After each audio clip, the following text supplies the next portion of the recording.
Alors, pour ce que l'Esprit veut nous donner ce soir, je vais vous inviter à tourner dans Matthieu chapitre 16. On va aller encore lire un endroit où on peut aller assez fréquemment.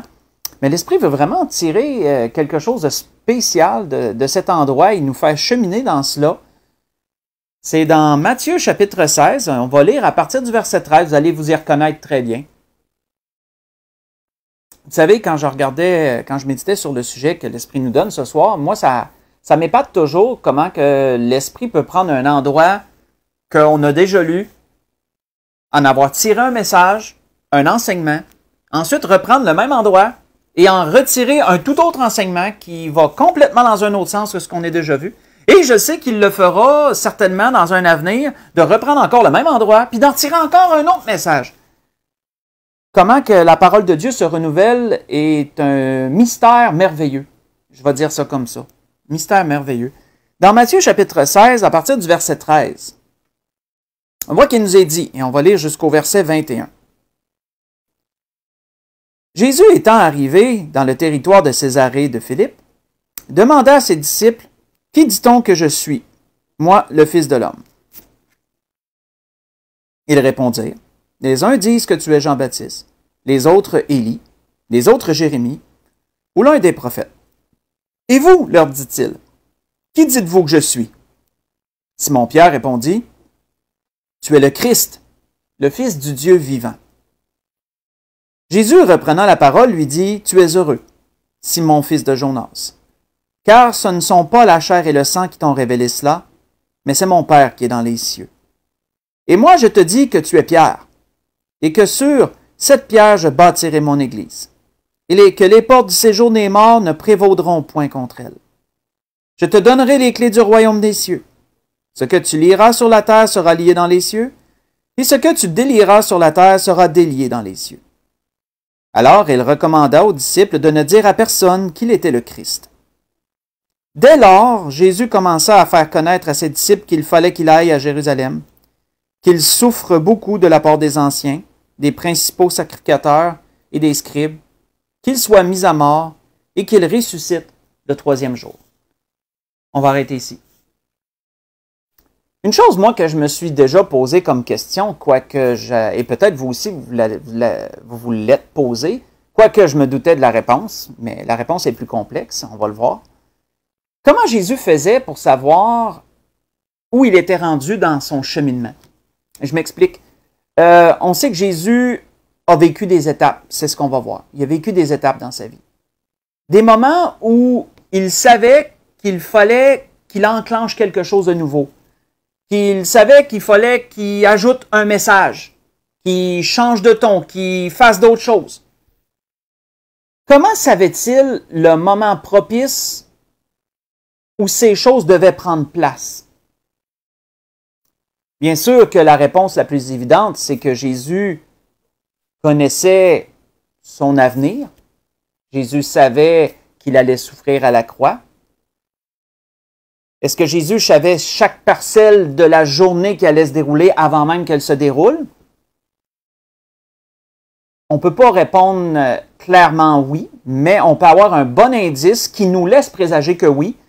Par l'exemple, lorsque le Seigneur a dit à ses disciples, allez dans un tel village, vous savez, là, pour préparer la Pâque, qui a dit, allez dans le village, vous trouverez un homme, suivez-le, il va vous indiquer une salle haute, montez, et ensuite, ce sera à cet endroit-là qu'on va préparer la Pâque. Donc, Jésus savait un tas d'événements avant même qu'il se déroule, et il a pu décrire à ses disciples ce qui allait arriver. Donc ça nous laisse présager que Jésus savait beaucoup de choses sur le futur. Sur le futur. Mais, plus que ça, Jésus savait reconnaître, frères et sœurs, que certains événements qui se déroulaient dans son ministère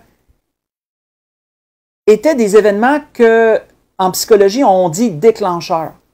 Il savait qu'ils étaient des événements qui étaient déclencheurs parce qu'ils mettaient en mouvement un changement. Et ils étaient comme une étape de franchie et une prochaine étape à débuter. C'est ce que la psychologie entend par des événements déclencheurs. Un bon exemple, et là, vous allez, si c'est flou, comme l'Esprit l'a clarifié pour moi, ça va devenir plus clair. Un bon exemple ici, là, dans ce qu'on vient de lire, on voit un bon exemple d'événement déclencheur. Dans le sens que Jésus pose une question, on voit que ses disciples répondent d'une façon ou d'une autre. Tu es Pierre, il y en a qui disent que tu es ci, tu es ça, puis vous, dites-vous. Et Pierre de répondre instinctivement, mais instinctivement, c'est plus que l'instinct, on s'entend là, par révélation, de Pierre de répondre par révélation venant de Dieu, tu es le Christ, le Fils du Dieu vivant. Et ça, c'était pas une réponse anodine, c'était pas une devinette, c'était pas,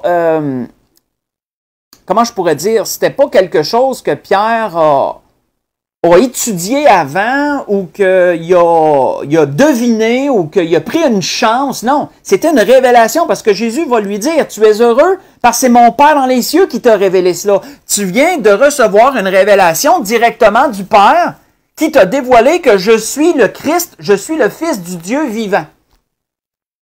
Et on voit que par la suite, on sait ce qu'il a dit à propos de l'Église, à propos de Pierre, de l'Église, etc.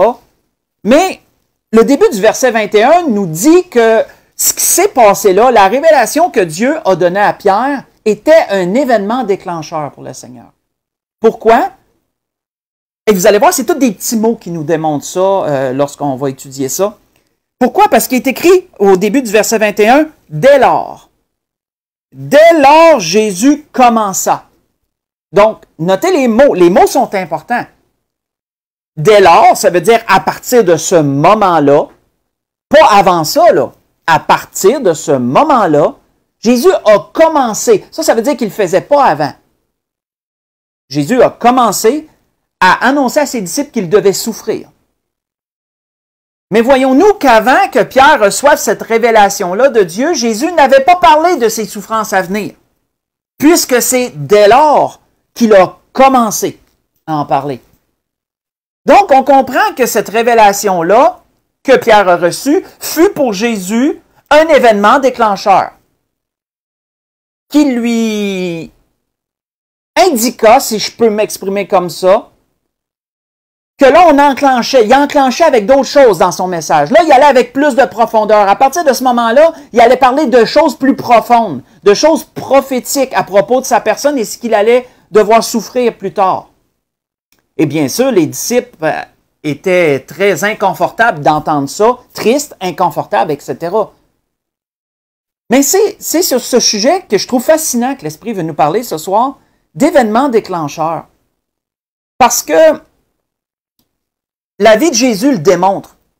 Et la vie de Jésus est un exemple dans le sens que nous aussi, nous vivons dans nos vies des événements déclencheurs. Nous aussi, nous vivons à quelque temps de nos vies des choses qui vont nous changer d'une certaine façon, qui vont nous soit nous faire changer de discours, soit changer quelque chose dans nos habitudes, soit changer quelque chose dans nos pensées, dans notre comportement, peu importe. Il y a des choses qui arrivent dans nos vies qui nous influencent assez fortement pour déclencher quelque chose. On voit que, faites juste écouter, dès que le Seigneur a été baptisé,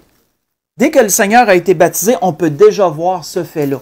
Hein, si on recule d'où qu'on est, faites juste écouter, dès que le Seigneur a été baptisé, il y a eu ce fut un événement déclencheur, il y a eu quelque chose qui a changé. On voit que, il nous est dit en ce temps-là, Jésus vint de Nazareth en Galilée, où il fut baptisé par Jean dans le Jourdain. Et au moment où il sortait de l'eau, il vit les cieux s'ouvrir, et l'Esprit descendre sur lui comme une colombe, et une voix fit entendre des cieux ces paroles, « Tu es mon Fils bien-aimé, en qui j'ai mis toute mon affection. »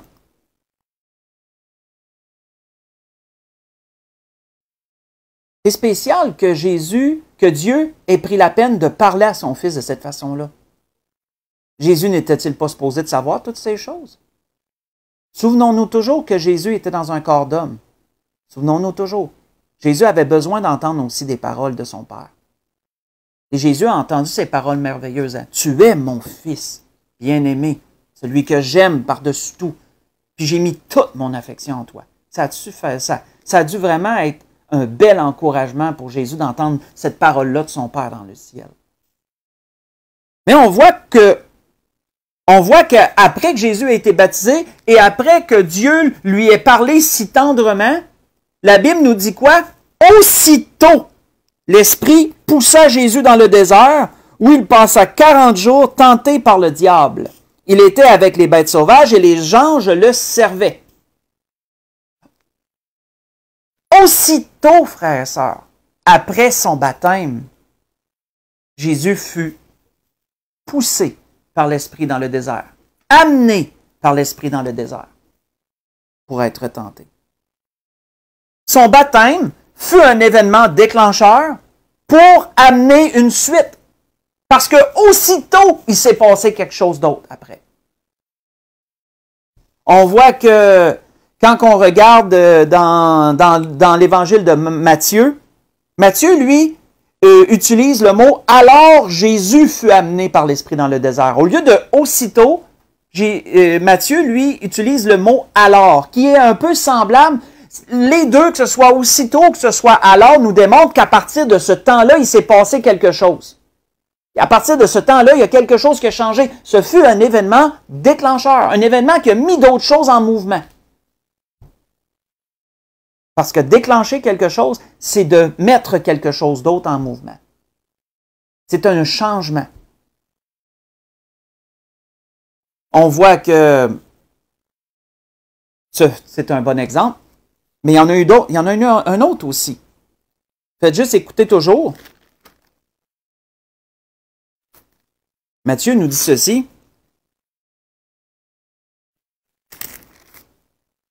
Lorsque Jésus a appris que Jean le Baptiste avait été emprisonné, il avait été livré. Qu'est-ce qu'il nous a dit? Jésus, ayant appris que Jean avait été livré, se retira dans la Galilée. Il quitta Nazareth, vint demeurer à Capernaum, situé près de la mer, dans le territoire de Zabulon et de Nephtali, afin que s'accomplisse ce qui avait été annoncé par Ésaïe le prophète. Le peuple de Zabulon et de Nephtali, de la contrée voisine de la mer et du pays au-delà du Jourdain, et de la Galilée des païens, ce peuple assis dans les ténèbres a vu une grande lumière, et sur ceux qui étaient assis dans l'ombre de la mort, dans la région de l'ombre et l'ombre de la mort, la lumière s'est levée. Et dès ce moment, est-il dit, dès ce moment, Jésus commença à prêcher et à dire « Repentez-vous, car le royaume des cieux est proche. » Ce que je vous ai lu avant, en passant, c'est dans Marc chapitre 1, versets 9 à 13, pour le baptême de Jésus, de notre Seigneur. Et là, ce que je viens de vous lire, c'est dans Matthieu 4, j'ai lu du verset 12 au verset 17. Mais notons encore ici, Jésus apprend que Jean a été livré, que Jean a été emprisonné. Jésus se retire. Dès lors, dès qu'il entend ça, Jésus se retire dans la Galilée. Ensuite, dès ce moment, dès là, il commence à prêcher le royaume des cieux. Il commence à prêcher le royaume et commence à dire « Repentez-vous car le royaume des cieux est proche ». Autrement dit, il reprend le message de Jean et le continue, parce que c'est Jean qui avait commencé ce message. Jean a été le précurseur du Seigneur qui a commencé ce message. Et on peut voir que il y a eu un temps où Jean a été plus populaire que Jésus. Parce que Jean, comme je viens de le dire, il a initié comment je pourrais dire, le message. Il était plus populaire que Jésus. Jésus était méconnu au début. Avec le temps, Jésus est devenu de plus en plus connu. Mais Jean, l'ombre de Jean, on pourrait dire, était toujours là. Jésus a commencé à baptiser plus de disciples que Jean. Mais Jean était toujours là. Et à partir du temps que Jean a été retiré du tableau, si je peux le dire comme ça, Jésus reprend le message de Jean et son ministère ne fait que croître. Même Jean savait que ça devait se passer comme ça, puisqu'il y en a qui étaient allés le voir et que Jean leur avait dit, il faut que je diminue et que lui, il croisse. Mais l'arrestation de Jean fut un événement déclencheur qui a amené quelque chose d'autre, qui a enclenché une nouvelle étape dans le ministère de notre Seigneur. Comme son baptême a enclenché une étape, comme l'arrestation de Jean a enclenché une autre étape. Et comme on l'a lu en introduction, la révélation que Pierre avait reçue du Père fut un autre événement déclencheur qui enclencha quelque chose dans le message de Jésus puisqu'il a commencé à leur parler de ses souffrances prochaines à partir de ce moment-là. Donc, voyons-nous, c'est des indices comme ça qu'on trouve dans la parole, mais c'est merveilleux de voir que dans le cheminement de notre Seigneur, l'Esprit nous fait ressortir clairement qu'il y a eu des événements déclencheurs. Et c'est pas juste dans la vie de notre Seigneur qu'il y a eu ça. Les apôtres aussi nous le démontrent. On peut le voir aussi dans la vie des apôtres. Entre autres choses, dans Marc chapitre 4, vous voulez tourner, moi j'y suis déjà, on va lire à partir du verset 18. Voyons un événement qui a été déclencheur dans la vie des apôtres, où ils sont devenus apôtres. Dans Marc chapitre 4, si on lit à partir du verset 18.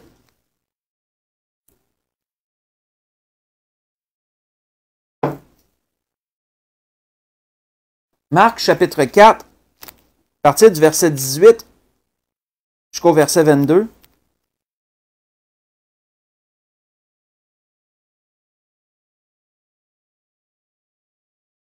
Il est dit, comme il marchait le long de la mer de Galilée, il vit deux frères. Jésus appelé Pierre, il vit deux frères, Simon appelé Pierre, et André son frère qui jetait un filet dans la mer, car ils étaient pêcheurs. Il leur dit, suivez-moi et je vous ferai pêcheurs d'hommes. Aussitôt, ils laissèrent les filets et le suivirent. De là, étant allé plus loin, il vit deux autres frères, Jacques, fils de Zébédée, et Jean, son frère, qui étaient dans une barque avec Zébédée, leur père, et qui réparaient leurs filets. Il les appela, et aussitôt ils laissèrent la barque et leur père, et le suivirent. Cette envie, frères et sœurs, qu'ils ont eue, cette envie irrésistible qu'ils ont eue de suivre Jésus, n'est pas seulement venue instinctivement, humainement, comme ça. C'est parce qu'il venait de se passer un événement qui les a bouleversés. Il venait de se passer un événement qui a déclenché en eux quelque chose, qui a déclenché en eux un vif désir de suivre Jésus. Cet événement-là, on ne le lira pas, mais si vous voulez le relire pendant la semaine, dans Luc 5, versets 1 à 11, c'est la pêche miraculeuse. Ils venaient de vivre cet événement-là. C'est pourquoi ils étaient sur le rivage et qu'ils réparaient leurs filets, puisque les filets avaient été endommagés, avaient été grandement éprouvés par la pêche miraculeuse qui venait de se produire. Et là, ils nettoyaient et réparaient leurs filets. Jésus les appelle et on voit qu'aussitôt, ils laissent tout. Pourquoi encore? Remarquez, c'est alors, c'est aussitôt, c'est dès lors, c'est tous ces petits mots-là qui démontrent que avant ça, c'était différent, mais à partir de ce temps-là, il y a d'autres choses qui enclenchent. Cet événement-là a été pour eux un événement déclencheur.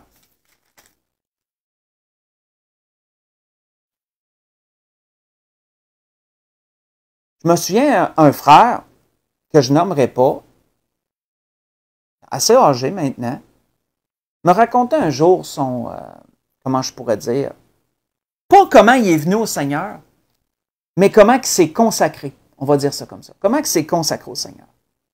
Cet homme-là était un entrepreneur. Autrefois, il réparait des maisons. Et cet homme-là, il était, comment je pourrais dire, était bon dans ce qu'il faisait.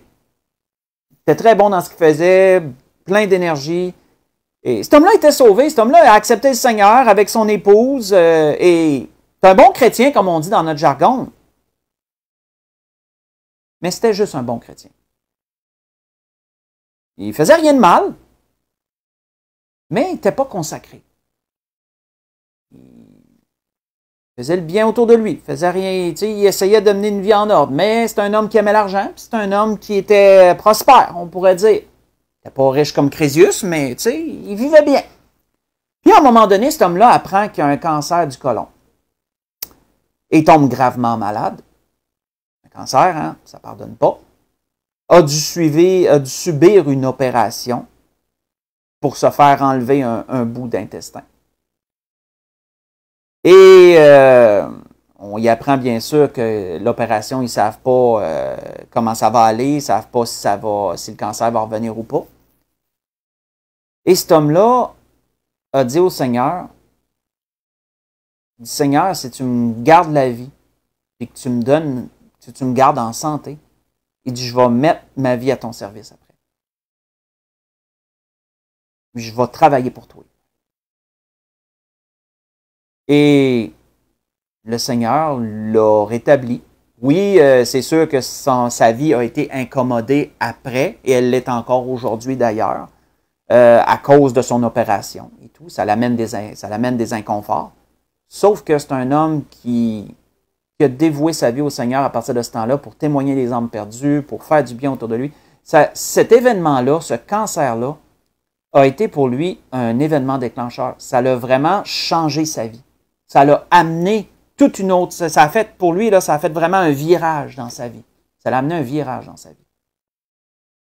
C'est ça, frères et sœurs, un événement déclencheur.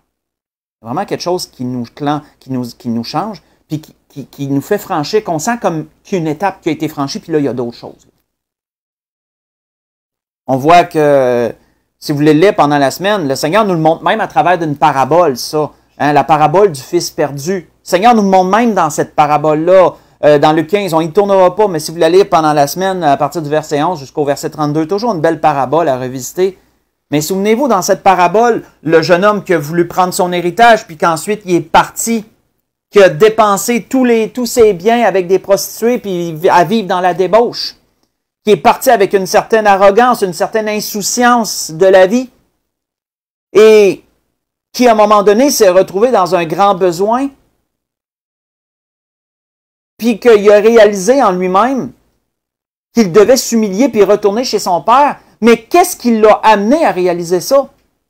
Qu'est-ce qui a été déclencheur pour qu'il rentre en lui-même puis qu'il vraiment il réfléchisse et qu'il voit qu'il fallait qu'il change là?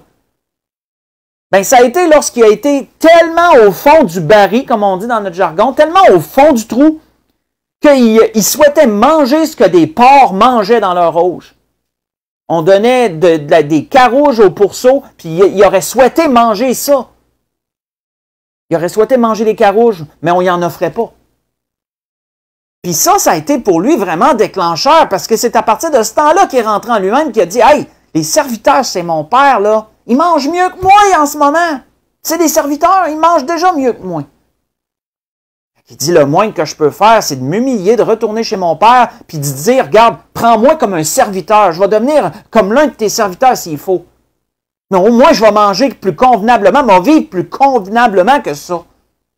Et on connaît la suite de l'histoire.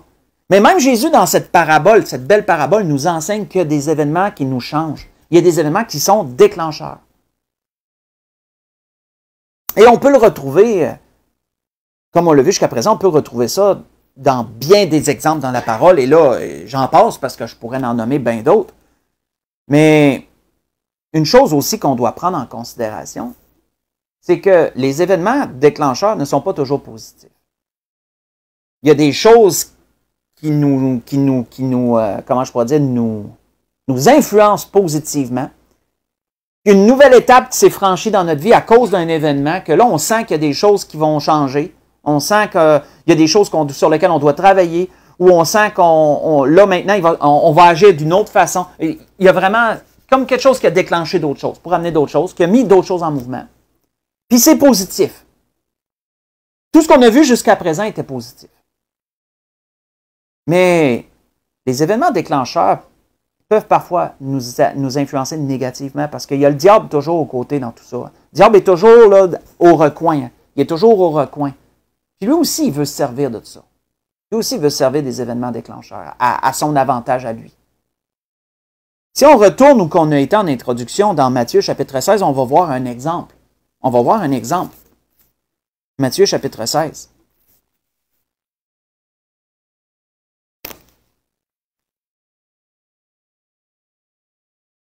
Matthieu chapitre 16, si on lit à partir du verset 22.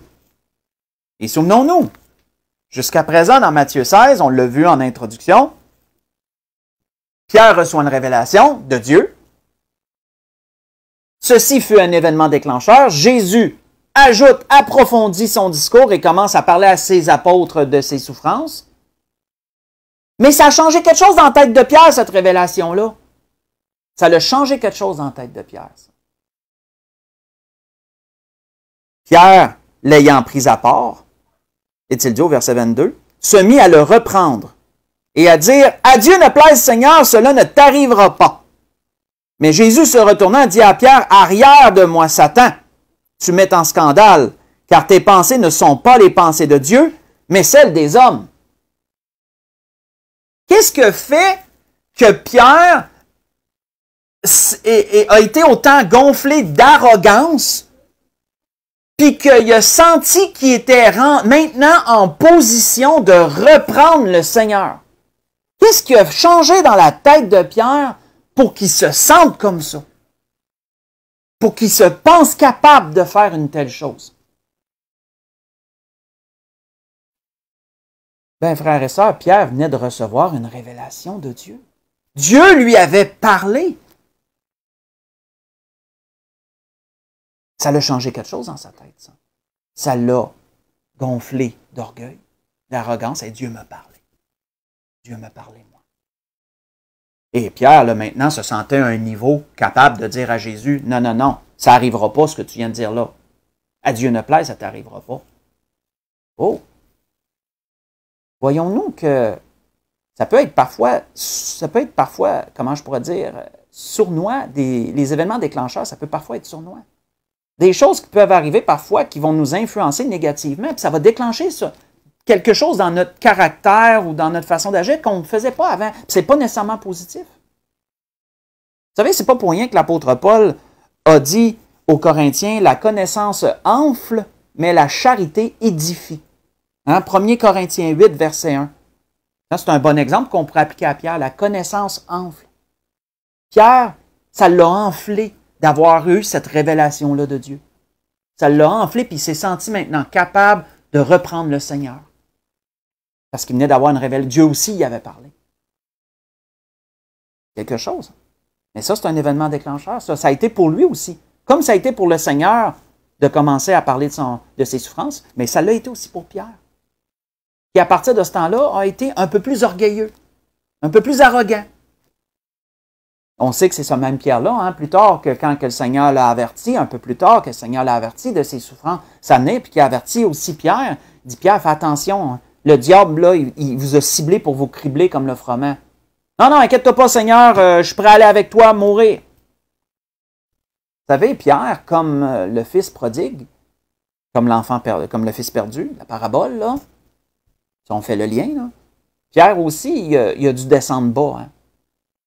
Peut-être pas en dilapidant des biens, mais dans son moral, dans son caractère, Pierre a été vraiment abaissé. Vous savez, quand la parole nous dit que Dieu élève les humbles, puis il abaisse les orgueilleux, Pierre a été vraiment abaissé à travers ça. Il a pris toute une débarque. Et ce qu'il a vécu, aussi souffrant soit-il, a été pour lui un événement déclencheur. Pour le ramener, pour le propulser vers le haut. Pour le ramener plus humblement à reprendre une attitude humble par la suite. Et à travailler et être efficace pour le Seigneur.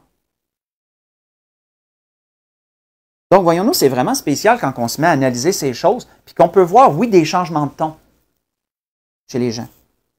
Un autre bon exemple d'événement déclencheur, mais cette fois-ci, toujours négatif, mais cette fois-ci pour les pharisiens. Les pharisiens, puis les principaux sacrificateurs. Quand Jésus, et là je vais juste vous lire un endroit, faites juste écouter, mais quand Jésus a ressuscité Lazare, ça a été tout un tournant, là. Pour eux autres, là, ça a été un événement déclencheur pour eux autres. Dans quel sens? Plusieurs après avoir ressuscité Lazare, et que Lazare soit sorti, puis que Jésus a dit, ben déliez-le, laissez-le aller. La Bible nous dit que plusieurs des Juifs qui étaient venus vers Marie et qui virent ce que fit Jésus crurent en lui. Mais quelques-uns d'entre eux allèrent trouver les pharisiens et leur dire ce que Jésus avait fait. Alors, toujours le petit mot là, alors les principaux sacrificateurs et les pharisiens assemblèrent le Sanhédrin et dirent, que ferons-nous? Car cet homme fait beaucoup de miracles. Si nous le laissons faire, tous croiront en lui. Les Romains viendront détruire notre ville et notre nation. Et l'un d'eux, Caïphe, qui était souverain sacrificateur cette année-là, leur dit, vous n'y comprenez rien. Vous ne réfléchissez pas qu'il est dans votre intérêt qu'un seul homme meure pour que le peuple et la nation entière ne périssent pas. Or, il ne dit pas cela de lui-même, mais étant souverain sacrificateur cette année-là, il prophétisa que Jésus devait mourir pour la nation. Et ce n'était pas pour la nation seulement, c'était aussi afin de réunir en un seul corps les enfants de Dieu dispersés. Et dès ce jour, ils résolurent de le faire mourir. Vous voyez ça dans Jean chapitre 11, j'ai lu à partir du verset 45 jusqu'au verset 53. Voyons-nous que la résurrection de Lazare a été un événement déclencheur pour ces hommes-là. Ça a été la goutte d'eau. Ça a été la chose, l'événement qui a fait qu'ils ont dit, ça n'a pas d'allure, il faut faire quelque chose. Et c'est à partir de ce moment-là qu'ils se sont réunis et qu'ils ont dit, il faut faire quelque chose, puis ils ont décidé, on va le faire mourir. Puis dès ce jour-là, ça a été leur pensée par la suite, c'était de le faire mourir, de trouver l'occasion favorable pour se saisir de lui. Un autre exemple d'événement déclencheur négatif, ça a été avec Judas. Ça a été avec Judas. Si vous voulez lire pendant la semaine, dans Matthieu 26, vous pourrez voir ça de 6 à 15. Lorsque Marie a répandu un parfum de grand prix sur la tête de Jésus, puis que Judas s'est indigné, puis qu'il a dit « À quoi bon cette perte? Et on aurait pu vendre ça pour tellement d'argent, puis le donner aux pauvres. » Mais Jean, lui, dans son évangile, Jean nous spécifie bien que Judas, il ne se souciait pas des pauvres pantoute, c'est parce qu'il était voleur, puis qu'il pigeait dans la bourse. Quand que c'était pas vu, il pigeait dedans, puis s'enrichissait subtilement. Mais là, voyant un parfum qui valait aussi cher être gaspillé sur Jésus, gaspillé de cette façon-là à ses yeux, c'était un gaspille. Ben pour lui, ça a été trop. Et qu'est-ce que la Bible nous dit dans Matthieu?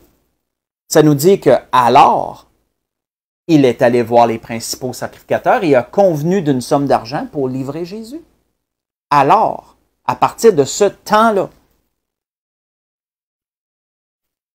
Donc, comme on peut le voir, comme on a vu jusqu'à présent, beaucoup de choses peuvent nous influencer dans notre vie. Beaucoup d'événements. Quelqu'un qui nierait que les événements de la vie peuvent l'influencer, c'est une personne qui ne réfléchit pas 2 minutes. Là. Nous sommes influencés par les événements qui arrivent dans notre vie. Parfois, on est influencé subtilement, parfois, on est influencé plus grandement, mais nous sommes influencés. Et il y a de ces événements qui vont vraiment déclencher quelque chose et nous faire prendre des virages. Soit physiquement, soit psychologiquement, soit spirituellement aussi. Et c'était de ça que l'Esprit voulait nous entretenir ce soir. C'est sur ces choses que l'Esprit voulait nous guider ce soir, nous faire relever cela. Parce que dans nos vies aussi, il y en a des événements déclencheurs. Dans nos vies, on en vit peut-être présentement des événements déclencheurs. Dans nos vies, peut-être qu'on va en vivre des événements déclencheurs. Et souvenons-nous, ces événements-là peuvent déclencher quelque chose de positif. Ça peut être pour la gloire de Dieu, ça peut être pour notre avancement, notre amélioration, comme que ça peut être aussi négatif, parce que le diable est à chaque tournant dans ces choses. Le diable veut nous faire prendre un mauvais virage, lui. Donc lui aussi, il se tient proche de ces événements-là pour essayer négativement de nous influencer et de déclencher des choses. Quel côté ça va prendre? Dieu le sait, chacune de ces choses. Pour conclure, on va aller dans l'Ancien Testament, on va le voir dans les psaumes, quelque chose de beau que David a dit qui pourrait être notre prière, je dirais, envers le Seigneur, dans ce sens, envers Dieu. Pourrait être notre prière. Dans les psaumes, dans le psaume 143, on va conclure là-dessus.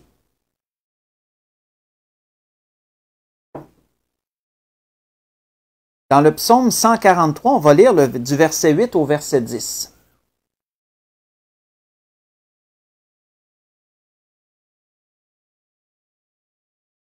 Psaume 143,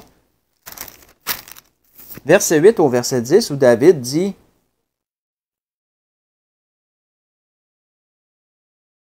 Fais-moi dès le matin entendre ta bonté, car je me confie en toi. Fais-moi connaître le chemin où je dois marcher, car j'élève à toi mon âme. Délivre-moi de mes ennemis, ô Éternel, Auprès de toi, je cherche un refuge. Enseigne-moi à faire ta volonté, car tu es mon Dieu, et que ton bon esprit me conduise sur la voie droite. Que ce soit dans notre prière, dans nos prières, frères et sœurs, d'être positivement affectés par ces événements déclencheurs qui vont survenir dans nos vies. Et que Dieu, dans sa bonté infinie, dans sa grande sagesse et sa miséricorde envers nous, puisse nous pardonner si nous prenons un mauvais tournant, nous ramener dans la voie droite, comme David le disait, mais aussi nous faire éviter ces influences négatives que ces événements-là peuvent amener. Prions le Seigneur que Dieu fasse ces choses pour nous, afin que nos vies puissent être toujours davantage agréables à ses yeux, puis qu'on puisse œuvrer non pour notre gloire, non pour notre bien-être, non pour notre volonté, mais pour la sienne à lui et pour sa gloire à lui. C'était ce que l'Esprit voulait nous donner ce soir. Alors, je voudrais vous souhaiter à tous et à toutes un bon restant de semaine. Gardez, entre autres, notre sœur Manon dans nos prières, mais aussi tous nos autres malades. Et pour l'Église de l'Espérance, on va se dire à dimanche. Que le Seigneur vous bénisse tous.